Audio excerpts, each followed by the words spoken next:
Good evening. The Olympia shopping centre in Munich is being evacuated. Employees hiding inside report many shots being fired. The police say they're dealing with more than one attacker in the city. A city already on edge after an axe attack on train passengers in Bavaria earlier this week. Islamic State militants claimed responsibility for that. There's as yet no word as to who is behind this latest attack. Also tonight, business reports a sharp slump in confidence after the Brexit vote. A worrying lack of new orders, existing projects scrapped. Does it all add up to inevitable recession? The government is accused of misleading Parliament several times over whether Saudi Arabia breached human rights with their bombing campaign in Yemen. And Donald Trump accepts the presidential nomination, telling supporters, "I am your voice," and he uses it to trash his Democratic rival.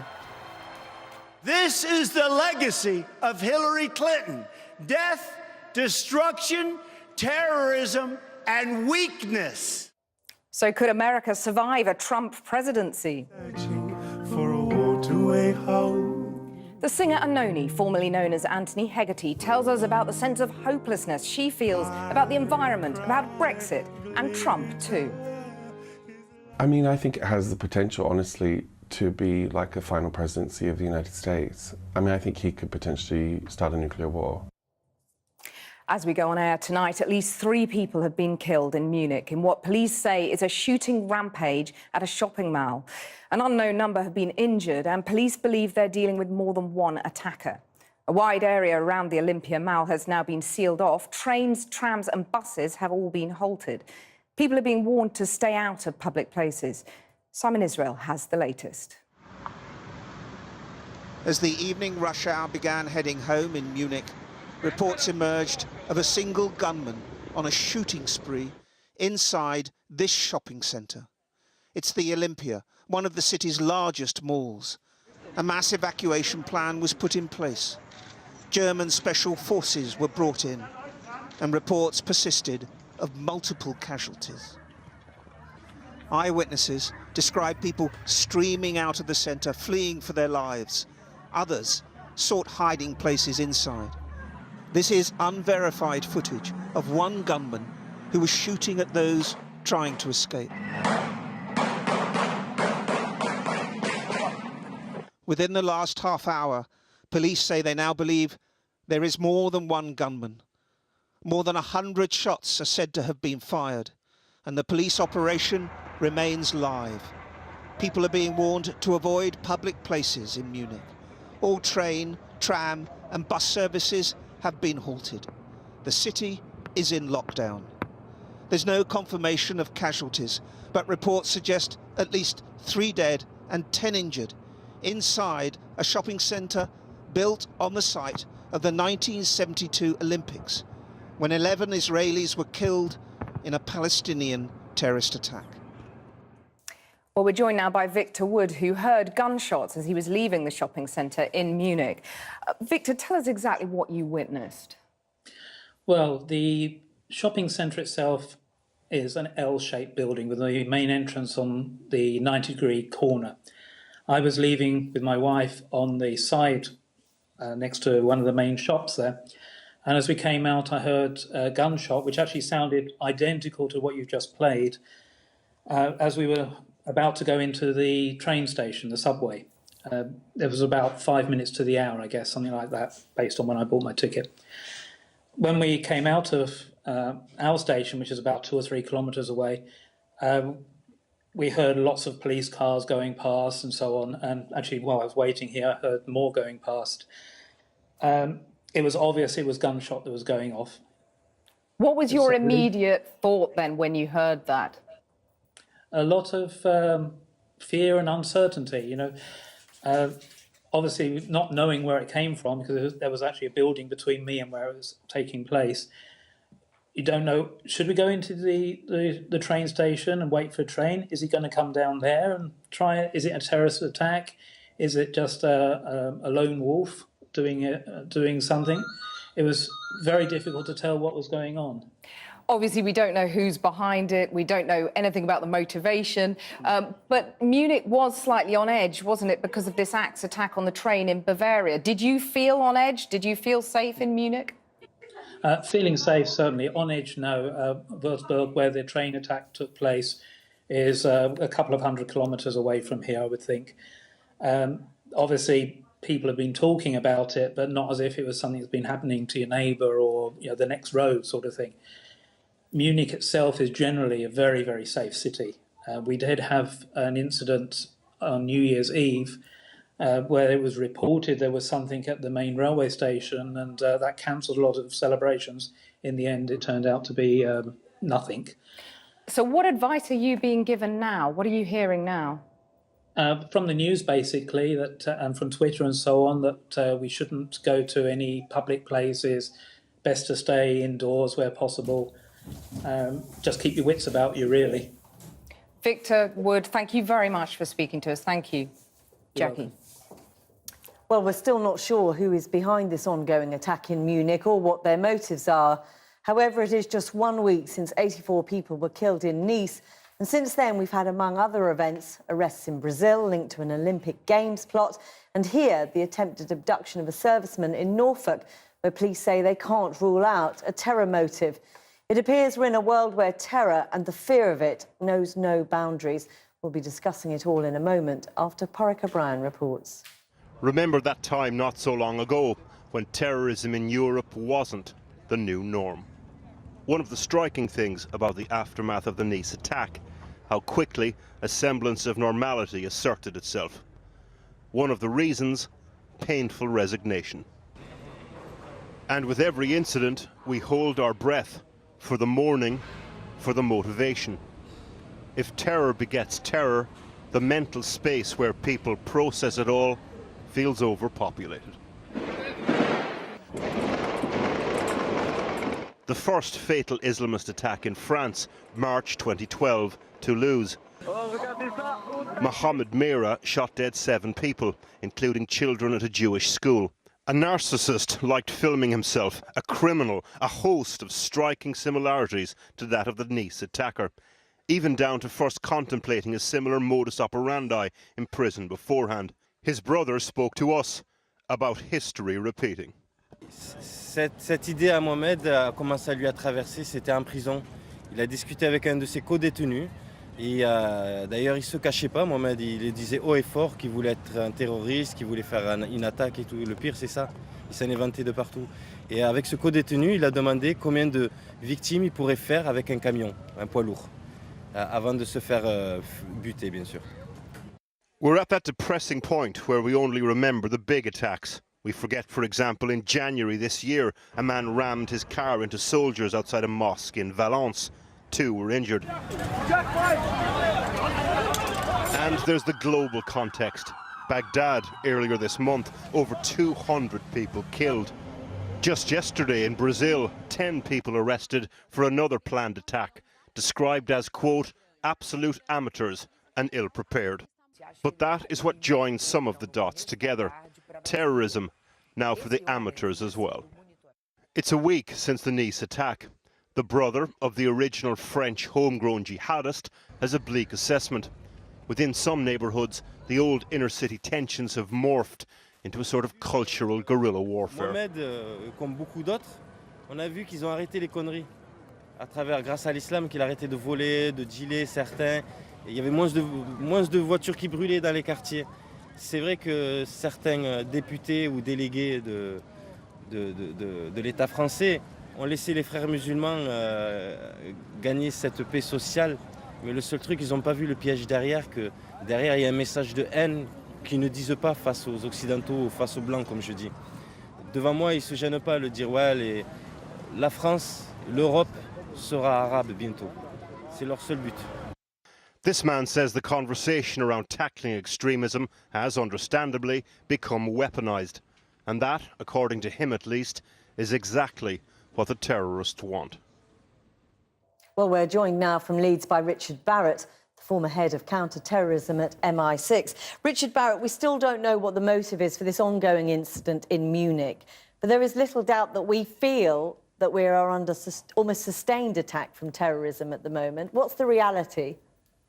Yes, well, it does seem like that, doesn't it? And the Munich attack, our immediate assumption is going to be that it's a terrorist attack because we've got so used to these things happening all over the place, particularly perhaps in Europe recently.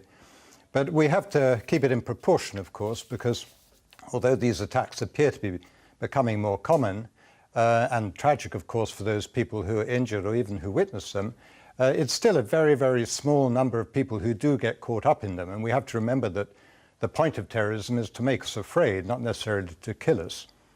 And what is the evidence then about the changing nature of the terrorist attack? I mean, the Nice lorry attack, an axe attack by a young migrant in Germany just the other day. There's a lot of talk about lone wolves, self-radicalised Islamic terrorists. What's the evidence there about the changing nature? Well, interestingly, if you look at all the attacks that have occurred over the last years, and I think Nice may be included in this, lone wolves turn out not to be quite so lone as we thought. Although the group, for example, in Nice, may be very small and may be disconnected with any sort of major terrorist organization, nonetheless, people do generally act in concert with other people rather than on their own. But the trouble is, when the groups are very small, of course, it makes it much harder to detect them before an attack takes place. And if they don't have any contact with big groups, then the opportunities for discovering them are even less. We focus perhaps particularly acutely when the terrorism is closer to home, as it's felt very much over the last couple of years. But what is happening globally? Is there evidence of more terrorism? Well, it's interesting. Today, the Home Secretary released the UK's report on 2015 terrorism, on the contest report, and pointed out that there had been terrorist attacks in 92 countries through 2015, which is certainly a widespread occurrence of terrorism. But she also pointed out that, in fact, the numbers of people injured in those attacks was less, particularly because in countries like Nigeria and Iraq and Pakistan, where there have been very many more terrorist attacks in 2014, there were fewer last year. So if we look at it from a global point of view, I don't think necessarily we need to say that the rate of terrorism is increasing dramatically, although, of course, it's sustained at a fairly high level.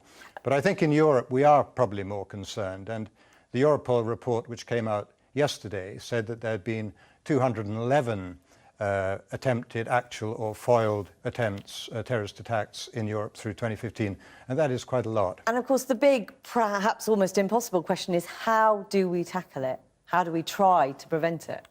Well, yes, but as your reporter said just now, the key thing is to get back to normal as quickly as possible. The more social resilience we show to terrorism, the less we're afraid of one another, and the more we can act together, then the less effective terrorism becomes. Which of course is easier said than done, isn't it? Much, much easier said than done, precisely, absolutely. And if you're frightened that you might go shopping and get attacked, or watch a firework display and get attacked, or risk your children being attacked, then clearly you can't easily brush that off. But nonetheless, it is a question, I think, of social and political resilience rather than anything else. Richard Barrett, thank you very much for joining us. Thank you. And we'll bring you more on the situation in Munich as we get it later in the programme. Kathy. Thanks, Jackie. Now, Britain's economy has slumped at its fastest rate since the financial crisis in the wake of the Brexit vote, and experts say the country could be heading for a recession. The Chancellor, Philip Hammond, said he was ready to reset tax and spending policy in the autumn if the downturn takes hold. But Labour said the Conservatives had never had a plan for Brexit and were now making it up as they went along. Our political correspondent, Michael Crick, reports. This family firm in Essex imports bathroom accessories from 6 states around the EU, then sells and distributes them to its 800 customers in the UK. The vote for Brexit, say the owners, has already had a big effect. Well, the immediate impact was the plunging pound. So a product that would have cost us £74 in January is now costing us £86. The other impact was the uncertainty. You see, orders slowed down, and we had a hotel contract cancelled on us the week later. What, because of Brexit? Well, that's what they cited.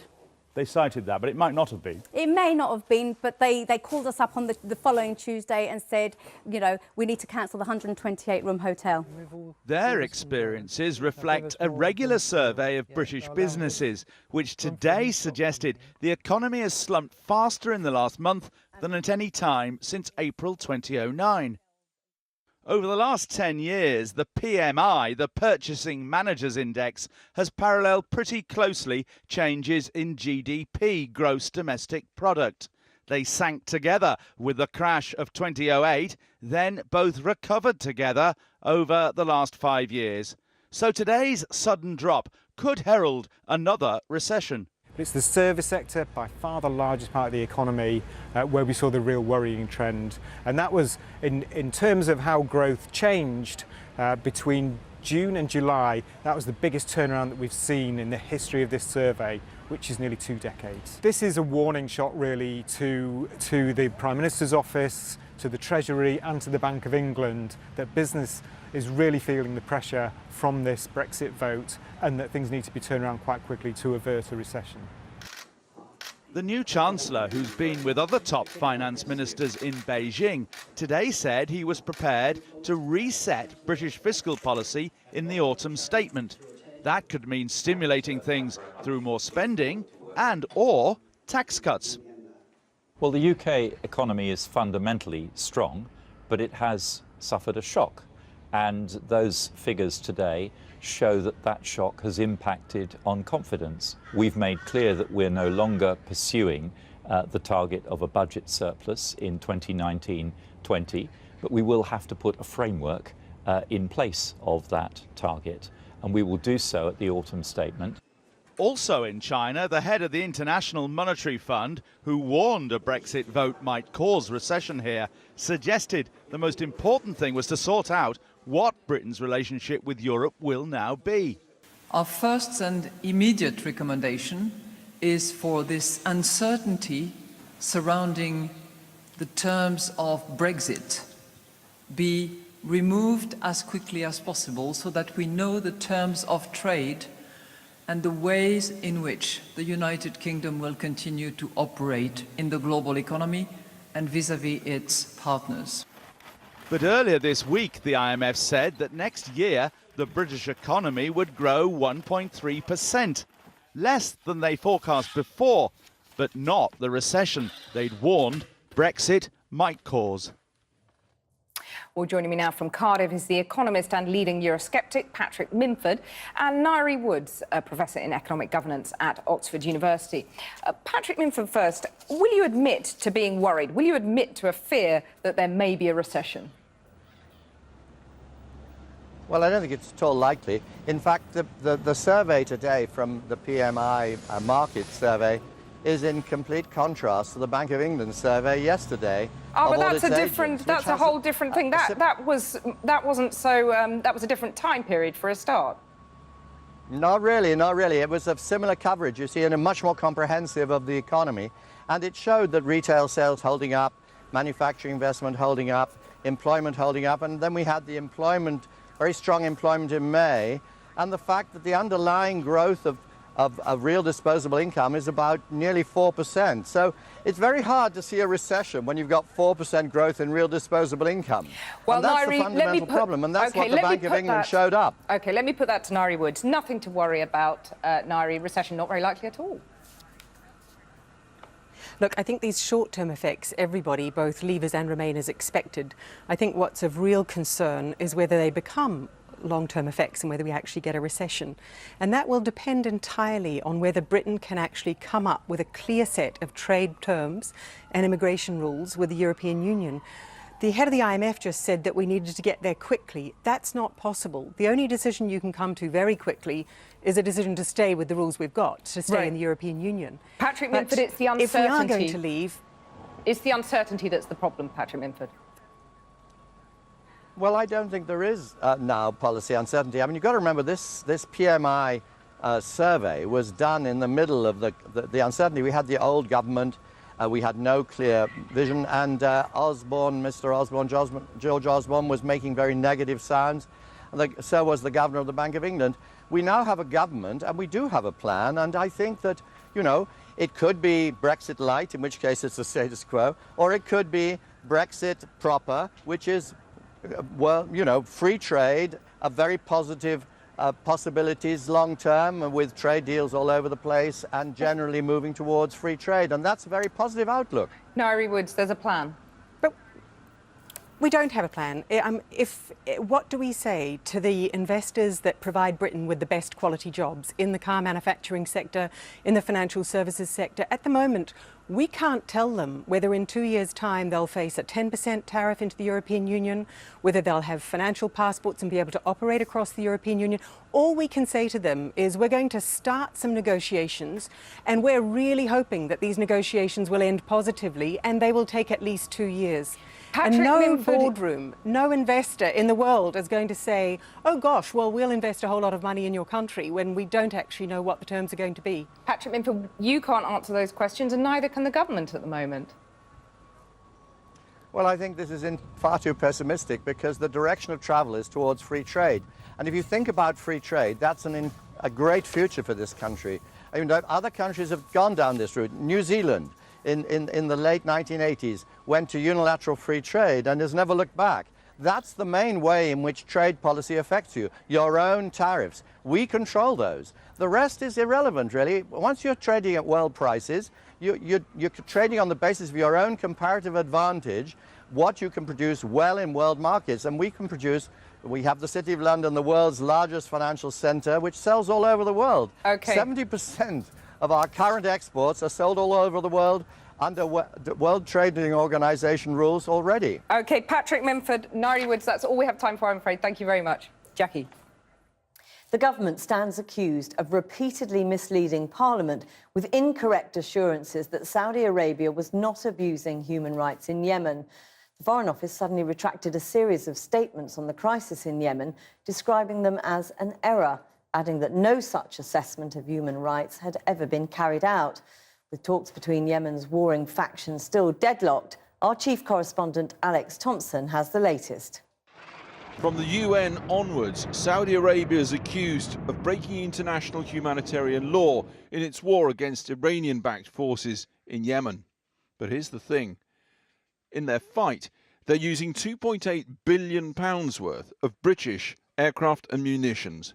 Then, late yesterday, the government admitted misleading Parliament on 6 different occasions, telling MPs they'd assessed Saudi conduct when they hadn't, telling Parliament the Saudis weren't breaking international humanitarian law when they didn't know, and they still don't. Quite astoundingly, the UK government, which has recently sold just under £3 billion worth of weapons to the Saudis, is not assessing whether these weapons are being used in breach of international humanitarian law. And of course, if the UK government were to assess and were to find that they were, we couldn't sell them. So I would say to our government, you need to get this assessed, independently assessed, and in the meantime, you need to stop selling weapons to the Saudis. It's a classic piece of Mandarin speak designed to cover up misleading Parliament. The previous line was, "We have assessed that there has not been a breach of international humanitarian law by the coalition." but now the line is, "We have not assessed that there has not been a breach of international humanitarian law by the coalition." In plain English, they're simply saying that on no fewer than 6 occasions they misled Parliament, telling MPs that the Saudis were definitely not breaching international humanitarian law in the war in Yemen, when in fact they didn't know whether they were or whether they weren't. Not only that, this news was released in the very final hours of the last day of the parliamentary term. Tonight the Foreign Office said this does not represent a change in policy. We asked them if Boris Johnson or any minister had been consulted over the strange timing of this news. The Foreign Office declined to answer. Labour's Hilary Benn MP has today written to the then Foreign Secretary, now Chancellor, Philip Hammond. I urge Boris Johnson as the new Foreign Secretary to ensure that the government does what you originally said it was doing and immediately assess whether international humanitarian law has been breached. A continued failure to undertake such an assessment would be an abdication of responsibility and will serve to further undermine Britain's standing in the world. They're actually jaw-dropping revelations because they're not just minor clarifications, they're actually complete U-turns on previous answers that are given. It's not just about the correction of 6 parliamentary answers, it's about people's lives in Yemen, it's about the thousands of civilians who have lost their lives in this conflict. Now, Britain has got military advisors and probably special forces on the ground in Yemen, eyes on when it comes to possible Saudi abuses of the hard-pressed civilian population. These images are from Save the Children. The UN this year reported at least 2,000 civilian deaths in the Saudi-led bombardment. I wish that the war would stop because the children got injured. Some of them died and some of my friends had to flee and some died. We got separated because of the war. I wish that the war would end, that we get electricity back and that water becomes available. Everything becomes available, that we are safe. In a relatively safe area supported by Save the Children, they can at least play for now. Back in the UK, though, questions about our weapons in Yemen will redouble after the government tried to bury some very bad news and got found out. Now let's return to tonight's main news. Several people are reported killed and injured in Munich in what police are calling a shooting rampage at a shopping centre. Eyewitnesses are also reporting shooting in 2 other areas of the city. A wide area has been sealed off and the train station is now being evacuated. As many as 3 suspects are still on the run. Simon Israel is here with what we know so far. Well, Simon, it's developing all the time, but what have you managed to glean? I mean, basically, the latest is that police suspect this has been a terrorist attack. And within the last 3 hours, a number of gunmen, possibly 3, entered Munich's largest shopping centre, the Olympia, and, as you said, began a shooting spree, as police have described it. There have been multiple casualties. As yet, we have no idea the scale of it. The last report I heard was 3 were dead, 10 were injured. And we're now getting reports from local media that perhaps 6 are dead. Yeah, it wouldn't surprise me if those figures do go up. The city is now, in effect, in lockdown. The police have a live operation. The government are still out there, and people are being warned to stay in their homes, to avoid public places. Buses, trams and trains have all been halted. The Foreign Office is advising citizens here not to travel to Munich. And the situation is very, very dangerous. And it's now being reported that the main train station is being evacuated and that armed police have surrounded the Karlsplatz area. Well, that's quite possible. If there are 3 gunmen and they all have escaped from the shopping centre, I mean, we can show you footage, I hope, in just a short time of what is unverified, but one of the gunmen shooting at people as they were fleeing for their lives from that shopping centre. And obviously this was a city slightly on edge because of what happened in Bavaria on the train, wasn't it? Because of the axe and knife attack by an individual on the train in Bavaria. Yes, every single German city was on alert, and this still took place. And of course, European cities in general are in a slight state of tension, aren't they? Yeah, I mean, as we know here, you know, the terror alert is at virtually at its highest level here, bar an imminent attack. In Europe, they seem to be living day to day, almost expecting or anticipating there may well be an attack. Simon, thank you very much. Jackie. Well, I'm joined now by Tamina Stoll, who filmed people fleeing from the shopping centre. Tamina Stoll, tell me what you saw. Yeah, for sure. So I was actually in said shopping mall about an hour before everything started, and me and my family, we were actually about to return to the shopping mall. And we went down to the streets, and there was a family running towards us, telling us that they just heard gunshots and that they were in shock, they were panicking. So we were in shock for a couple of seconds, and then we decided to go back upstairs to my grandma's apartment. Her apartment is about 3 minutes away from the shopping mall. So we took them in, and then we went on my grandma's balcony, and from there we could witness about 50 people running towards our house, seeking shelter. And soon after, sirens started blowing up, a helicopter showed up, and people didn't really know what was going on. People were in shock, and yeah, that's what's been going on here. And how quickly were you able to make sense of what was happening? Well, at first I didn't want to believe these people. I thought maybe they were joking, because like I said, like about an hour before everything started, I myself was inside that shopping mall and everything was perfectly fine. Nothing was unusual. So, but then I started to realize these people were not joking. They were scared. They were scared as hell. So like I said, we took them in, and then we went back upstairs, and I could just see from the balcony that people were running towards our house, and they didn't know what was going on. And soon after, the sirens started to blow up, and yeah, they haven't stopped ever since.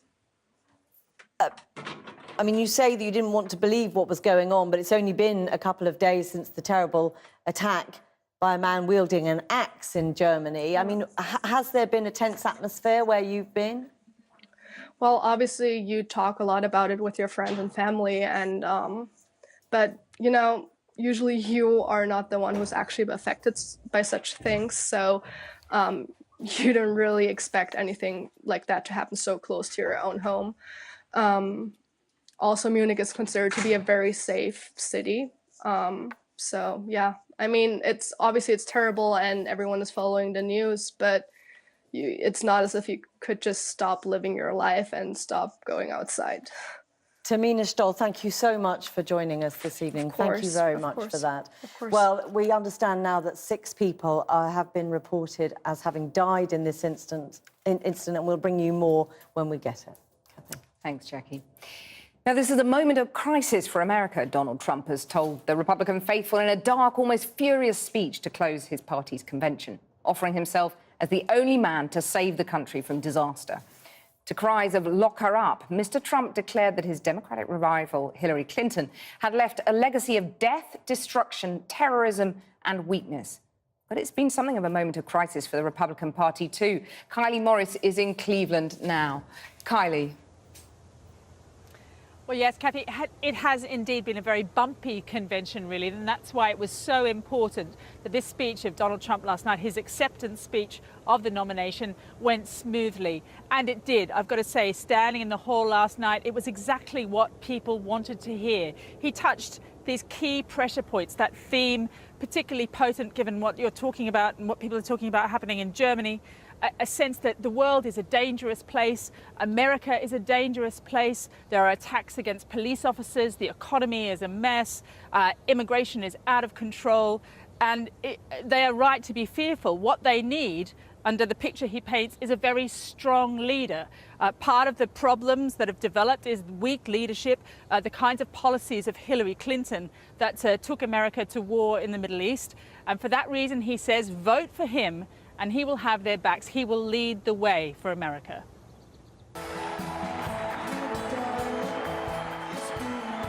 A glimmer of sunshine before the gloom descends. The candidate's secret weapon, his daughter Ivanka, told a doubtful America he deserves their trust. When you have my father in your corner, you will never again have to worry about being let down. And then the moment that completed the unlikely transformation of a reality TV star into the Republican presidential nominee. I humbly and gratefully accept your nomination for the presidency of the United States. Guided by teleprompter, Donald Trump cast himself as a teller of truths about a pre-apocalyptic America. The attacks on our police and the terrorism of our cities threaten our very way of life. Homicides last year increased by 17% in America's 50 largest cities. Nearly 180,000 illegal immigrants with criminal records ordered deported from our country are tonight roaming free to threaten peaceful citizens. There can be no prosperity without law and order. He barely went off script. Rather than encouraging retaliation, he bit his tongue as a protester was ejected from the hall. On the floor, it was playing well. He paints quite a dark picture of America. I think what he's saying is there's great hope. I mean, if there's anybody who can fix it, it's Donald Trump. As for foreign policy, or the war and destruction abroad section of the speech, the world's problems seem rooted in one former Secretary of State. This is the legacy of Hillary Clinton. Death, destruction, terrorism, and weakness. Our plan will put America first. This is the response. USA, USA. This isn't about an America that embraces globalization or indeed worries very much about the rest of the world. Americanism, not globalism. That's it, in a nutshell. He claimed his criticism of NATO had already made a difference. Shortly thereafter, it was announced that NATO will be setting up a new program in order to combat terrorism. But today, NATO told us there's no link. The programme had nothing to do with the nominee's remarks. With a final dig at Hillary's slogan, "I'm with her," my pledge reads, "I'm with you, the American people." It was done. The balloons are dropping for the Donald. Lots of people will be wondering, did this really just happen? But it did. Love him or hate him, Donald Trump is now the Republican nominee for president. It's a euphoric moment after what at times was a dark-themed speech, a nation divided, people afraid, overrun by illegal immigration. But he says, put him in the White House, he'll fix it, and he'll make America great again. My husband's a retired police officer. The law and order meant a lot to me, that type of security in your home, security in your streets. I think tonight was an incredible evening. There are moments when it felt like a very dark kind of portrayal of America. We are worried. We're $20 trillion in debt, and I think middle America has felt like they need someone on their side. Among the balloons, we find Rabbi Pinchos Lipschitz pondering what just happened. People want a leader. He's not the most intelligent guy out there, and he says he doesn't read books, but he's a leader, and people feel that he cares about them. Delegates left in a good mood, happy to buy Trump paraphernalia in the streets of Cleveland. This is capitalism. That's what it is. Capitalism. Thank you. Cardboard Trump has really helped our business. And for that, I appreciate you. What did you think of the speech? I wasn't watching the speech. I was trying to get money. Next week, the Democratic convention will work hard to burst the Republican bubble. After all, this isn't really an ending. It's just the beginning. Kylie Morris there. Now, one of the world's leading children's hospitals has warned the government that its world-leading status could be threatened by cutting ties with the European Union. Researchers at London's Great Ormond Street fear that Brexit could put the lives of vulnerable patients at risk. It's not just funding. The future of long-standing partnerships and European staff are also at risk, along with British access and leadership to Europe-wide research into rare diseases. Our science editor, Tom Clark, reports. Big breath in like big bad wolf and blow. Felix Robertson has come to Great Ormond Street Hospital in London for a regular checkup.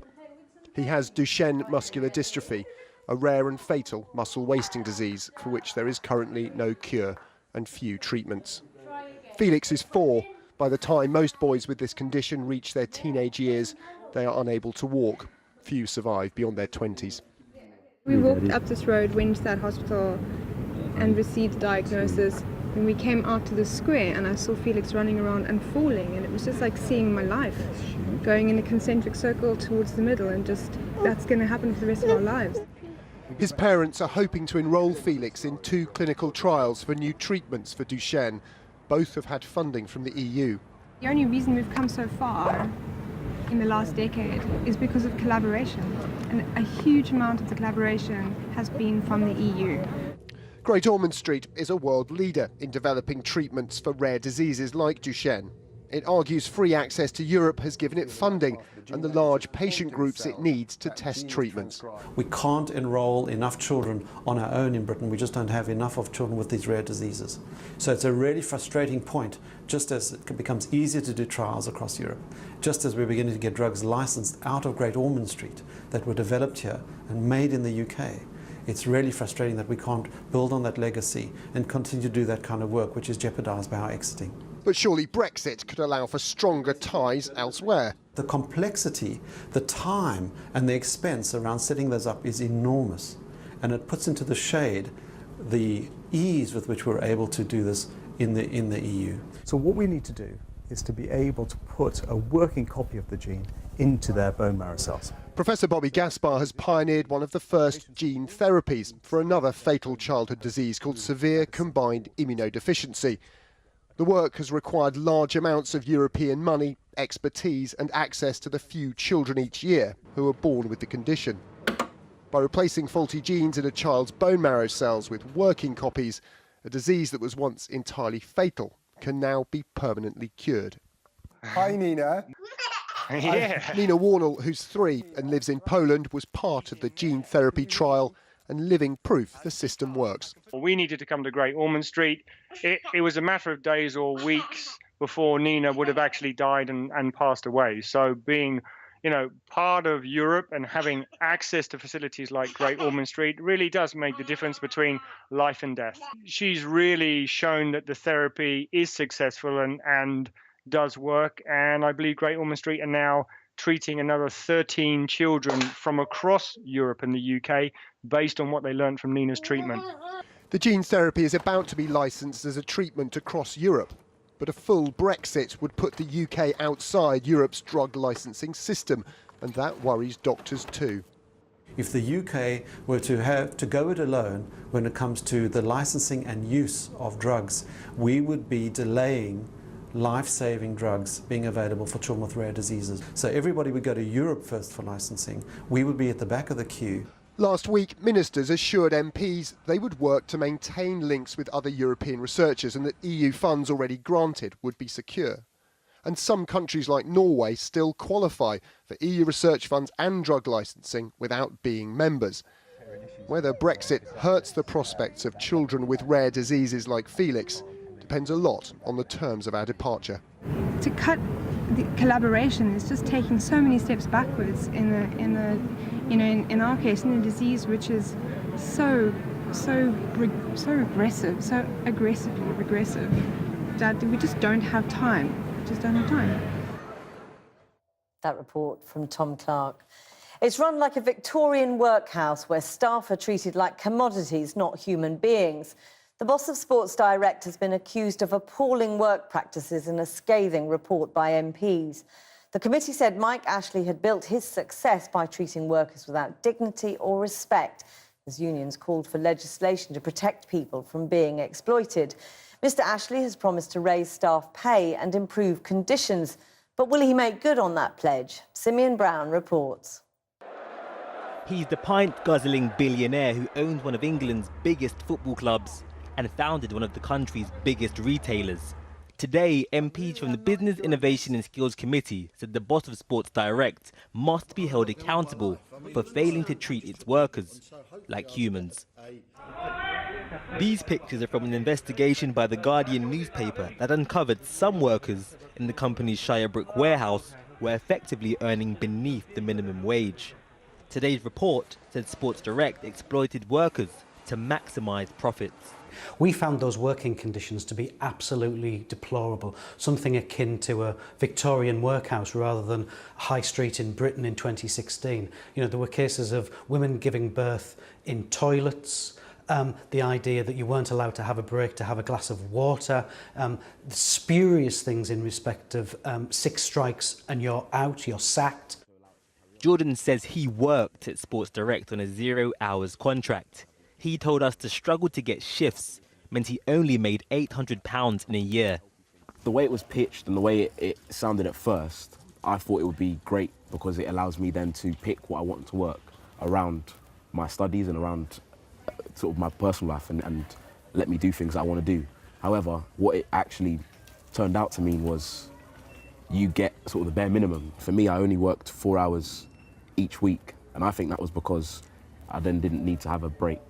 Now, we've spoken to many people who claim they've had the same experience working at Sports Direct.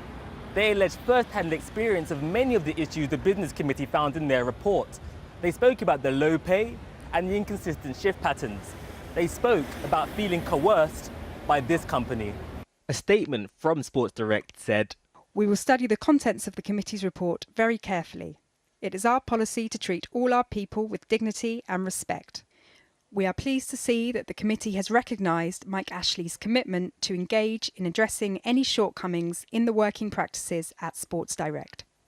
But despite all of the complaints about this one company, is Sports Direct and its boss, Mike Ashley, a convenient scapegoat for wider problems in the retail industry that are growing in the British labour markets? More and more companies in the UK employing 0 hours contracts, paying the very, very minimum wage that they are allowed. And this is creating a new band of workers who don't have the security that we all thought we would get from work. Sports Direct are now being investigated by HMRC, but the prospect of a fair day's pay for a fair day's work has become the challenge for our economy, not just one company. Simeon Brown there. After the break, we'll have more on the breaking news from Munich, where up to 6 people are feared dead after gunmen opened fire in a shopping centre. 3 gunmen are still on the run, say witnesses, and police say they suspect it is a terror attack. And we speak to the singer-songwriter Anohni. The Oscar-nominated star boycotted the ceremony after her songs were cut from the show. Now her new album features songs about the tragedies of our modern age.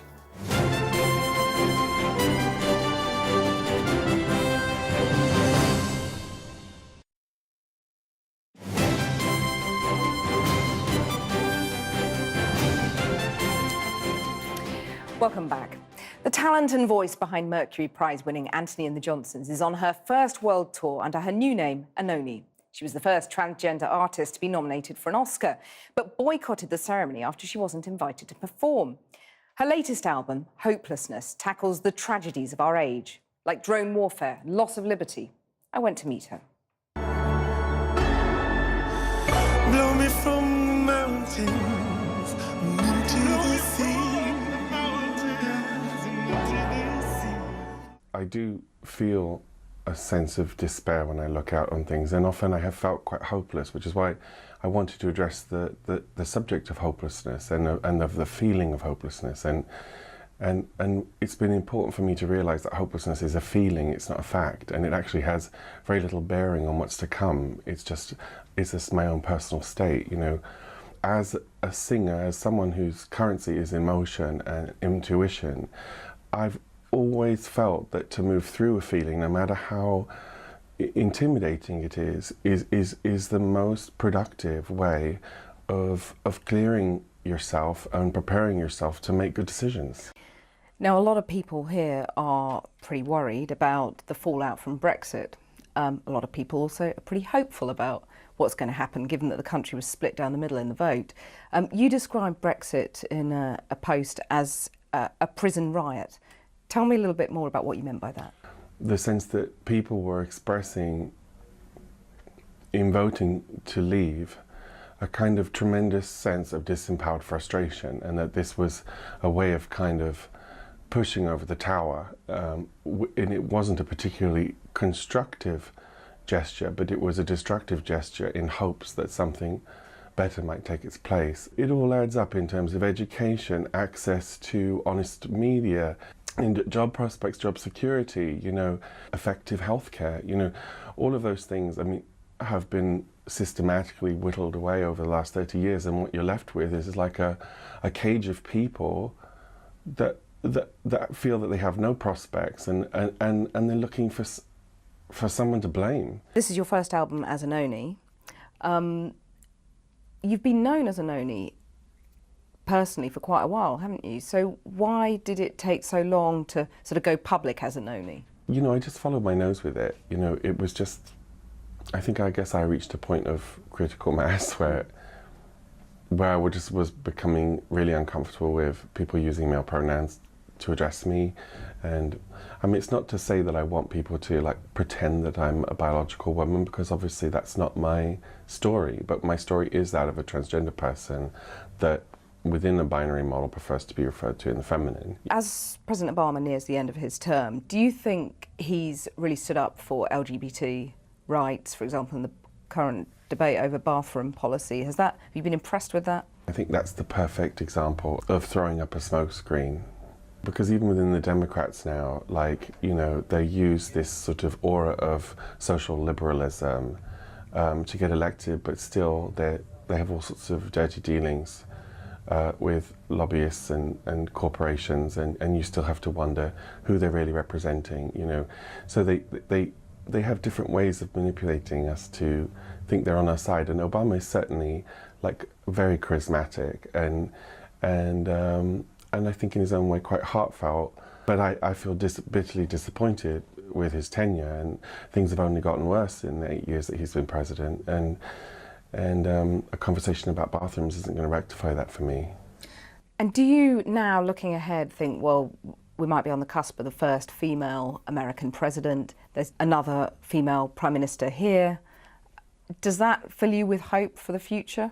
It's not about one politician for me. It's like, you know, I remember reading this study once where it said that, like, if 30% of the people at a boardroom table are women, the culture changes. Do you know what I mean? And my question then is, what happens when it's 70% of the women at of the decision makers at the table are women? How does the culture change then? You know, we're all used to this kind of 30% equation where men are still running the boat, or that we humour them in thinking that they're running the boat.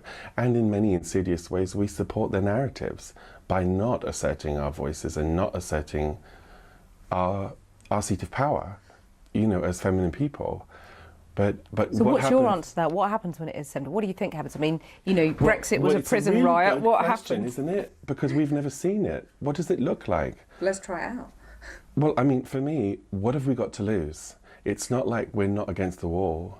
You know, do we really think that the same systems of power that have gotten us to this unprecedented crisis are capable of extracting us from it? One final question. If Brexit was a prison riot, what is a Donald Trump presidency? I mean, I think it has the potential, honestly, to be like a final presidency of the United States. I mean, I think he could potentially start a nuclear war. Anohni, thank you very much. It's my pleasure. Thank you for having me. Back to tonight's breaking news. Up to 6 people are feared killed and many injured in what police are calling a shooting rampage at a Munich shopping mall. Police have just said a terror attack is suspected. Witnesses have described seeing 3 gunmen armed with long rifles. The public have been told to stay indoors and avoid public places. Munich authorities have declared an emergency using a smartphone warning system.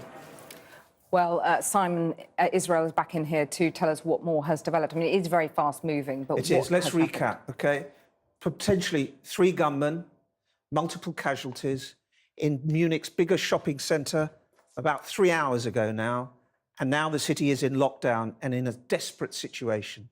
The city authorities have declared an emergency. They've texted on some smartphone system that the city has to tell every single resident to stay inside. And in that text, it says perpetrators are on the run. And Munich residents say they're opening their doors to people who might be stranded on their way home. Yes, I mean, the Munich itself is going through fundamentally a crisis that it hasn't seen ever before. And we have acquired some footage, it's unverified, okay, shortly after the gunmen left the shopping centre, and one of them appears to be on the roof of a nearby car park opposite the shopping centre. And there's reports that the attack began in a branch of McDonald's in the shopping centre. Yes. 6 o'clock German time, so that's 5 o'clock our time tonight. Police got the first call from the shopping centre, from that restaurant, saying there is a gunman on the loose. And I think they defined it initially as a shooting spree. Simon, thank you very much for updating us that. More online, as always, but we're back tomorrow. Well, we're back tomorrow at 6:30. We are indeed. Until then, that's Channel 4 News. Have a very good evening.